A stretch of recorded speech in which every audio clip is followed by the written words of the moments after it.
আর সেই আগের মতো তাগিদ নেই।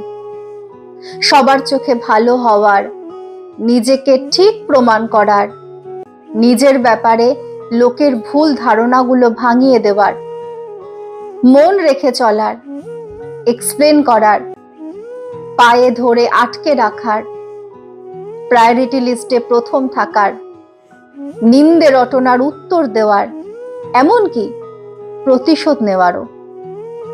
একটা অদ্ভুত গা ছাড়া ভাব চলে এসেছে মানুষের প্রতি, অনুভূতির প্রতি, সম্পর্কের প্রতি, জড়িয়ে পড়ার প্রতি। যা হচ্ছে, যখন হচ্ছে, যেভাবে হচ্ছে, হাসি মুখে সব মেনে নিচ্ছি। ভালো তো ভালো, খারাপও মন্দ না।